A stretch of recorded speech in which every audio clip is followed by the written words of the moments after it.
So ayun, ayun what's up mga kabagis, this is Jubilito TV Official at eto na naman pumuli ang isang edisyon ng ating reaction video mga kalingap at kabagis, no? Pero bago po ang lahat, syempre po mega love shoutout po muna kay Val Santos Matubang, kay Ate Edda Vlogs, kay Kalingap Rab, kay Ruel of Malalag, Kalingap Netizens, Kalingap Subscribers, Kalingap Supporters, at lalong lalo na po ng ating mga Kalingap Partners. Ayan po, mega love shoutout po sa inyong lahat. So ito na nga mga kalingap at kabagis, no? For today's reaction video, gawa lang po natin ng reaction at muli po pagbibigay ng opinion. Dito nga po sa naging recent live streaming ni Ruel of Malalag na kung saan mga kalingap at kabagis ay meron po siyang isang individual or isang tao na china-challenge na sagutin yung kanyang mga katanungan regarding nga po dito sa nakaraang issue, no? Although okay na po ang lahat, nagkausap-usap na po ang magtiyuhin, ayan po, at ang magkapatid, okay naman na po sila. So, ang issue naman ngayon, mga kalingap at kabagis, ay yung patungkol po dito sa, alam nyo na yung pagbabawal di umano, na pumunta or bawal na daw pong pumunta sa kubo, no? So, ito po yung palaisipan. Dahil nga po naging usap-usapan kung sino nga daw po, no, ang punot dulo or saan po nagsimula itong pagbabawal na di umanong walang ka-idea itong si Ruel of Malalag kung kanino nang galing. At meron pong nagpadala ng voice clip, no, mga kalingap at kabagis. Supposed to be dapat hindi po ilalabas ito ni Ruel of Malalag, pero surprisingly po ay yung outcome, no, nung nangyari sa kanyang tiyuhin ay grabe po, no, hanggang sa umabot na po ng, alam niyo na, umabot sa nagka-problema sa, alam niyo na, yung nangyari kay Kwan, tito niya, na sinugod po sa ospital, ay doon na po parang napilitan si Ruel of Malalag na ilabas ito dahil sabi niya nga po, ito po yung Kwan punot dulo kung paano po nagsimula yung duaan or yung bangayan sa magkapatid or sa magtiyuhin. Kaya siguro kaya niya inilabas itong video na ito ay para klaruhin, no? At least malinis po ang side ni Ruel of Malalag regarding po dito sa issue na ito.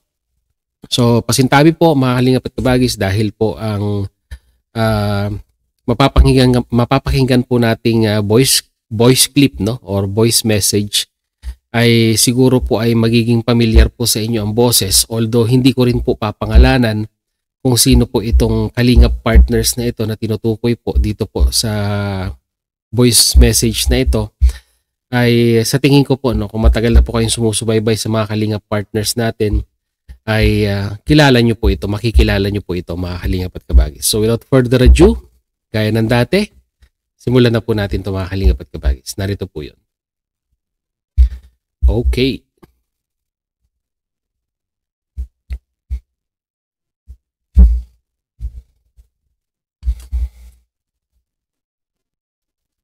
Ano bang aim niyo po? Ano pang goal po? No? One kalingap, one family po tayo, di ba? We are under one umbrella lang po. And bakit po pag-usapan niyo na lang? Ay, opo, Kuya Jello, nag-usap na po yan ni Kuya Brooks kanina. No? Okay na po yun. At ito lang po, gusto ko lang din pong itatanong din po dito sa nagsabi, no? Kung bakit po, ayan. Dapat nabuksan ko din. Hello, magandang gabi. Hello. Mano yung ano nga pala ating ano? Gcash na lang ba yun? Hindi ko siya alam din yung ano yung Gcash. Send mo na lang yung ano. Yung tawag ito. Yung number. Tapos, siya nga pala hindi ko na ano yun agad. Hindi ko naman din alam kung saan ko dadalhin. Kaya ano naman, di naman pinabawal na pagdating magpunta ng kinano. Kuya Wick. So dito po parang nabanggit niya na hindi siya makapunta dito po kila Ruel of Malalag dahil nga daw po ipinagbawal na yung pagpunta dito nga daw po sa kubo, no, mga kalingap at kabagis, no, base po dito sa pagkakasabi niya, no. At take note mga kalingap at kabagis, no, ang kausap niya po dito ay si Ate Malu de los Santos, mga kalingap at kabagis. So ipagpatuloy po natin. Ayun po na word na pinagbabawal, 'di ba? Pinagbabawal po na pumunta kina Kuya Awe. So it means dito sa kubo po. Matanong lang po, bakit po bawal? May sinabi ba si Papa, may sinabi ba si Mama, 'di ba? May nagbabawal ba na pumunta po? 'Di ba? Ang gusto lang kasing malaman dito ni Roel of Malalag is ano po yung naging basihan nito pong Kalingap partners na ito. Bakit nasabi niya po, no? Bakit niya po nasabi na bawal na pong pumunta sa kubo? Kagaya ng tinatanong ni Roel of Malalag, meron ba nagsabi sa pamilya niya na bawal nang pumunta sa kubo? Na kung saan ay kung sasagutin naman po ng Kalingap partners na ito, ay may enlighten ng mga viewers at malalaman kung ano po talaga o saan nanggaling yung direktibang yun or yung utos na yun na pinagbabawal ang pagpunta sa kubo. So ipagpatuloy po natin. Tanong lang naman po, no? Ayan. Tanong lang naman po. Ayan. Tanong lang naman po. Tapos sakto naman si Paring Brooks. Tumating yung bayaran niya sa pero may parating naman daw siya ngayong may parating naman siya ngayong pera galing sa sponsor yata. Yung magbabayad ng yung pintuan. So bali yun na lang ang bibigay. Pero isin mo na yung Gcash kung doon na lang natin isend para din na kami pupunta doon. Kasi di ba nung nakaraan, ginawa lang kami ng pumunta. Hindi pala kami invited. So dito, nabanggit na itong si Kuya Brooks ay naimbitahan dito po sa birthday ng kapatid ni Roel of Malalag at parang lumalabas na di umano ay naisama kasi ang Team Brooks dito po sa kubo at parang binabanggit niya po na hindi nga po parang welcome, parang gano'n ang pagkakaintindi ko po, no, mga Kalingap at Kabagis, at parang malamig ang pakikitungo. Yun din po ang aking interpretasyon dito po sa kanyang mga sinasabi. So kanya-kanya po tayong kwan dyan, interpretasyon dito po sa kanyang pagkakasabi dito po sa parang hindi welcome yung pagtanggap, no, sa pagpunta nila. So patuloy ulit natin. Hindi pala kami invite nung nakaraan yun. Nagpunta kami. Si Brooks lang pala imbitado. Si Brooks lang sinama kami. Kaya pala iba yung Ang invited lang daw si Tito ni Roel. Ang kwan lang daw invited. Tapos sila ay hindi invited. So parang lumalabas, pumunta ka sa isang event na hindi ka invited. So parang ang dating ay hindi welcome. Parang ganon. Parang ganon po ang interpretasyon ko, mga Kalingap at Kabagis. sabi lang, hindi ko alam. Hindi po niya po alam, no? Ayun po, matanong lang po bakit po niya nasabi yon, no? Nagtaka lang po ako bakit po. Syempre nangyari yan ng birthday ni Jan, no? Andito po sila. Welcome na welcome po ang lahat. Natuwa nga po ako kasi nung pag-vlog ko po, pag-video ko po, ang dami po daming bisita. Kaya nung nag-speech na po ako, nakakatuwa kasi ang dami pong mga pumunta ng mga bisita. At hindi ko po alam na ganun po, no? Ganun pala ang nangyari. 'Di ba? Ganun po, may nagbabawal pala. At tinanong ko naman po sila, Papa, wala pong nagbabawal dito. Kahit sino ang pupunta dito, no? Kahit sino po. Pwede mag-vlog dito kahit sino. 'Di ba? This AI tool will take your idea and create a complete book, complete with design, images. 'Di ba?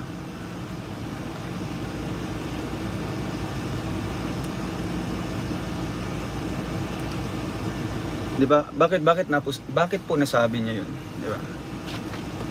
Na bawal. Di ba? Bakit po nasabi? Kaya ito pinalabas ko po ngayon kasi syempre dadagdag na naman itong issue na ito, no? Kung hindi alamin kung saan nagmula, di ba? Kung saan nagsimula. Kasi kahapon, di ba, hindi ko pinangalanan kasi ayaw ko mapahiya, ayaw ko na pagpiestahan ng mga viewers o mga reactors. Kaya nirespeto ko po, no? Respeto ko po. At syempre yung nag-send sa akin, no? Pero nung ito na nangyari na po, no? magkapatid, no, si Papa, si Kuya Brooks, no. Dahil doon medyo unexpected yung nangyari kagabi, no. Kaya ito gusto kong ilabas, no, yung video clip na ito kasi dito nagsimula, no. At gusto ko pong tanungin sa kanya kung bakit po niya nasabi yun, no. Kung meron po siyang rason, meron po siyang masabi po na mga rason na may nagbabawal ba, no. Gusto namin i-correct yun na wala pong ganun, no? Wala pong ganun. Kaya ayun, ang bigat po sa dibdib kagabi na ayun pang nangyari, diba? At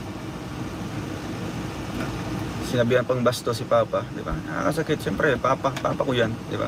Papa ko yan, no? Kami po ang mas nakakilala sa kanya din, diba? Kung anong ugali din siya, diba?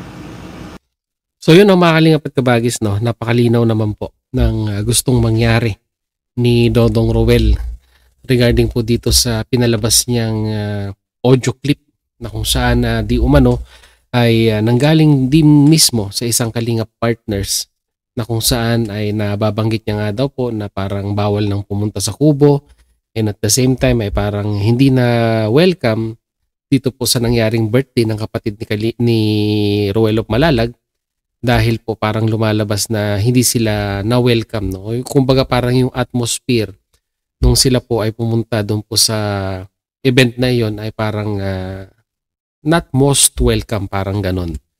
So siguro para sa akin, no, masasabi ko lang po dito, kwan na lang dong yung mga susunod na mga darating pang kwan dito. Panigurado may pag-uusap na mangyayari dito between you at dito sa tinatanong mong kalingap partners, no. Para sa akin, ganang sa akin lang ay gawin na lang nating private. Kasi ikaw din, alam mo rin na pag isinapubliko pa natin itong usaping ito, kung magkausap man kayo at magkaliwanagan regarding kung kanino nang galing yung utos na bawal nang pumunta sa kubo, ay lalaki at lalaki yan. Kasi mapag-uusapan sa social media. At tama ka, may marami ang magta-topic niyan at maraming mga reactors ang gagawa ng kanilang reaction video regarding dyan. Kaya mas mabuti yung mga susunod na aksyon o susunod na galawan regarding sa usaping ito between you at saka ito pong tinatanong mong kalingap partners, do it privately na lang, no? At least kahit papaano is mamimitigate natin or malilesen natin yung magiging impact nito, no, sa community na kinabibilangan natin, no. At wala nang kwan, kumbaga parang hindi na tayo mabubutasan ng mga taong alam nyo na, gumagawa palagi ng issue, lalong-lalo na po pag ang pinag-uusapan po ay kalingap. So I do think, do it privately. At wala naman pong wala naman pong bagay-bagay na hindi naaayos sa magandang usapan, ika nga. Sabi ko nga, ikaw na rin nagsabi na sa iisang umbrella po ang mga kalingap partners at reactors, no. Nasa umbrella po ng kalingap, no. At kahit sino naman pong miyembro ng Team Kalingap ay hindi po gugustuhin na magkaroon na naman ng panibagong issue, lalong-lalo na ay mga sabihin na nating talagang purely mga matubangs ang involved dito sa usaping ito. So yun lang ang masasabi ko dito, and mag-comment na lang po kayo sa ating comment section kung ano naman po ang inyong masasabi dito, mga kalingap at kabagis, no. Please comment mag-comment po tayo ng na uukol doon po sa pinag-uusapan at wag na po tayong lumampas doon, no. Wag po nating ugaliing manira or makapagbigay ng hindi mga magagandang salita na hindi naman po naaakma dun sa usapin sa mga taong involved, dahil po syempre po, no, tao din po yan, nakakaramdam din po ng kanyan. May pakiramdam din po sila, may damdamin po din silang nasasaktan kung sila po ay nababash, mga kalingap at kabagis. So yun, hanggang dito na lang. Maraming salamat po, no, at hanggang sa dulo ng ating reaction video. Muli, nasamahan nyo po si Jubilito TV Official, no. At sa mga hindi pa po nakasubscribe, Roel of Malalag, Kuya Bal Santos Matubang Kalingap Rab at Edna Vlogs, no. Sama na po natin lahat ng mga matubang vloggers at mga kalingap partners natin. Hanggat maaari, supportahan po natin sila mga kalingap at kabagis. At syempre po, sama nyo na rin po syempre si Jubilito TV official dyan. And I would like to take the opportunity again na maraming tawag nito. Magpasalamat po sa inyo dahil as of now ay nasa mahigit 73,000 subscribers na po tayo mga kalingap at kabagis. No? Once again, sa mga nag-subscribe, sa mga sumusuporta kay Jubilito TV official, no? Wala pong Jubilito TV official kung wala po yung 73,000 subscribers na yan na patuloy na sumusuporta po sa ating munting YouTube channel. And we do hope by the end of the year, sana lang naman, no, ay ma-achieve na rin natin yung matagal na pinapangarap or lahat ng mga YouTuber na katulad ko pong pinapangarap na silver play button. No? Kuwan lang tayo dyan, cross finger ika nga. No? Kung ibibigay ng maaga, well, maraming salamat. Pero maghihintay po tayo, no? Mga kalingap at kabagis hanggang dumating po tayo sa puntong iyon. So yun, hanggang dito lang. Maraming salamat po once again. This is Jubilito TV Official, proud member po ng Team Ko-Osat ng Karepa Year 2024. As I always say, mga kalingap at kabagis, peace, God first. God bless po. Bye!